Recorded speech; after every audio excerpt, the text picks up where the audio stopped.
In the bitter winter of 1887, deep in the snowy woods of northern Sweden, a man named Lars Henriksson sat alone in his cabin, staring at the dying embers of his stove. The wind howled through the cracks in the wooden walls, biting at his skin even indoors. His wife, Anna, had passed away last winter from pneumonia, and the memories of her cold hands haunted him each night. He had built this cabin with love, but now, it felt like a tomb of frozen dreams. The stove, his only companion, offered little warmth against the merciless cold. The neighbors called him the stubborn Swede. They'd visit occasionally, wrapped in layers of fur, offering advice he never asked for. "Buy a new stove, Lars," they'd say. "Yours barely cooks porridge." But Lars couldn't afford one, and more importantly, he didn't believe in giving up. He had worked in the iron mines, studied the way heat traveled through metal, and watched how fire danced in corners when the wind sneaked in. Somewhere in those moments, a strange idea had begun to form, one that everyone else would call foolish. He started sketching designs on scraps of bark and old parchment. A heater that didn't sit in the middle of the room like a king demanding attention, but instead, nestled quietly in the corner, hugging two walls. A corner heater, he whispered to himself one night, where warmth can touch more sides. His late wife used to call him tokig, crazy, for always tinkering with things. But if this idea worked, it might mean no one else would have to bury their wife because of the cold. The villagers laughed when they saw him hauling stones and pipes to his cabin. "Lars is building a fireplace in the corner now. What's next? A stove on the roof?" They joked. He didn't respond. His hands were cracked and bleeding from the frost, but he kept stacking stones, sealing them with clay and ash. He didn't have proper tools, just his hammer, a saw, and hope. When night fell, he'd light a candle and watch the shadows flicker across the unfinished heater, imagining how it would glow when complete. Weeks passed, and the first test night arrived. He loaded wood into the small chamber he'd built into the corner, angled so the smoke would rise diagonally through both walls. The flame caught slowly, uncertain. Lars wrapped himself in his wool blanket and waited. Minutes turned to hours. The air still bit his skin. He felt foolish. Maybe they were right. Maybe this stupid idea was nothing but a waste of time. He closed his eyes, exhausted, and drifted into a shallow sleep beside the weak fire. When he woke, the silence felt strange. No crackling, no howling wind, just warmth. He blinked, then sat up. The frost that always covered the inside of his window was gone. He touched the wall. It was warm. Warm. His heart pounded as he realized the heat had spread evenly, trapped between the two walls that shared the corner. The air was thick with comfort, not smoke. It wasn't just a stove. It was something new, something alive. The next morning, a faint column of smoke rose gently from his chimney. Lars stepped outside and took a deep breath of icy air.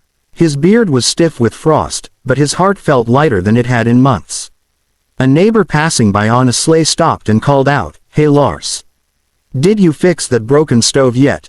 Lars smiled for the first time in years and replied, "No. I built a better one." The man laughed and rode off, shaking his head, but curiosity had already sparked.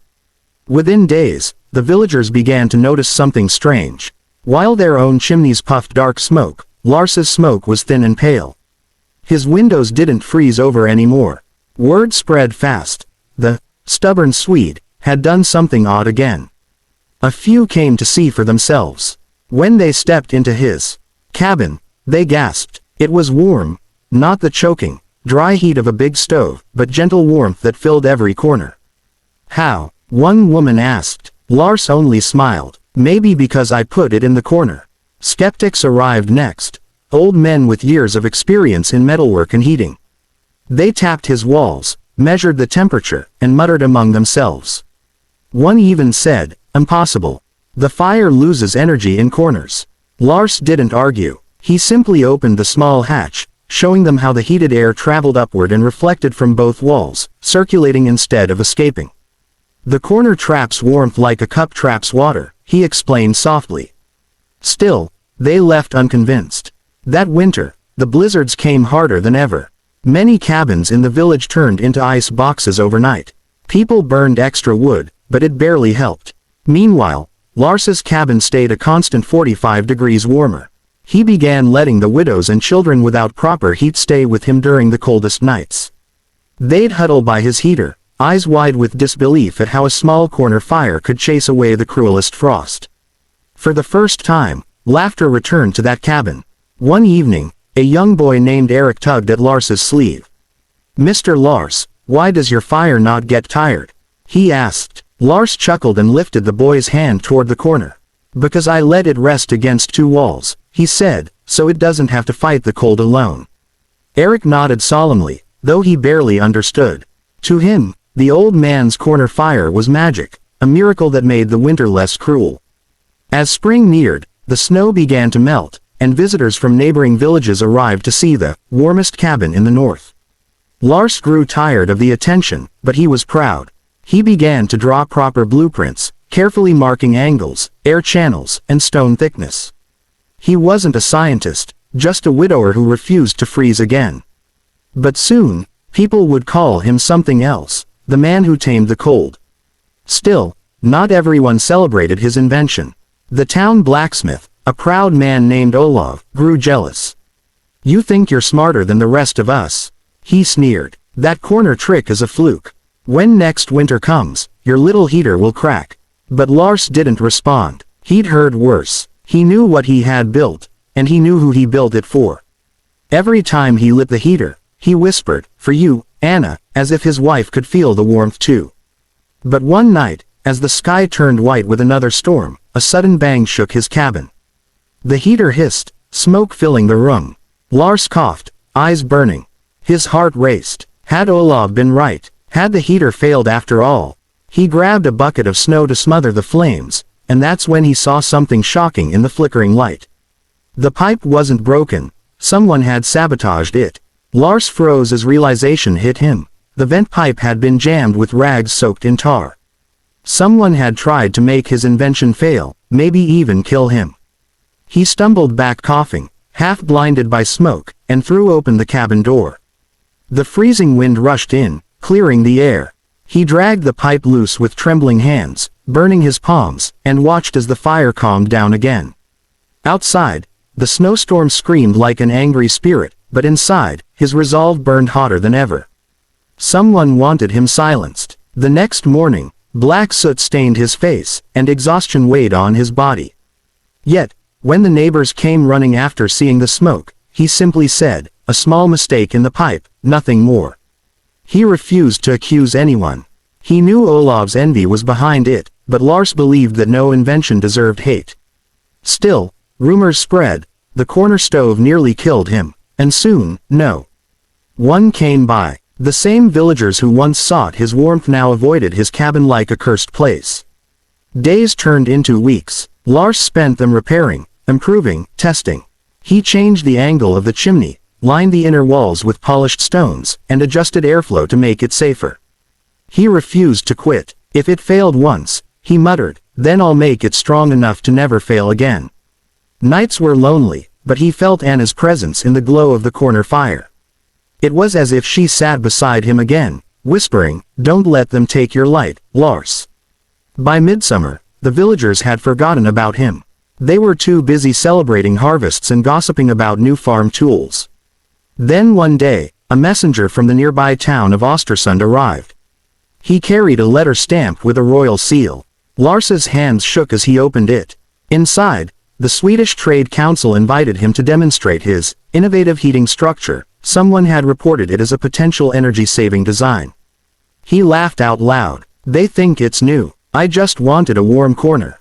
Traveling to town was not easy. His horse was old, and his clothes were worn thin, but pride carried him farther than strength. When he reached the trade hall, the officials and engineers stared at his rough drawings. They smirked at first. One man said, "A corner stove. Ridiculous. Heat disperses in the center, not the edges." But Lars asked for just one chance, a demonstration in a test room. They agreed, perhaps hoping to prove him wrong. They gave him a cold stone room and a pile of bricks. Working from dawn till dusk, Lars built his little heater again, every joint sealed, every vent measured. When he finally lit the flame, the officials gathered with notebooks and thermometers. Minutes passed. Then, slowly, the temperature rose. 10 degrees. 20. 30. The engineers leaned forward in disbelief. Heat radiated evenly, filling every corner. After 2 hours, the reading showed 45 degrees higher than the same test with a central stove. The room erupted in murmurs. The chief engineer, an older man with sharp eyes, approached Lars. "How did you know this would work?"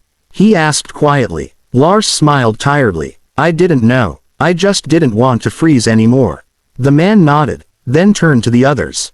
"Gentlemen, what we're seeing here isn't luck, it's logic. 2 walls reflecting heat multiply its reach. This man may have changed how we survive the North." Applause filled the hall, echoing against the stone like thunder.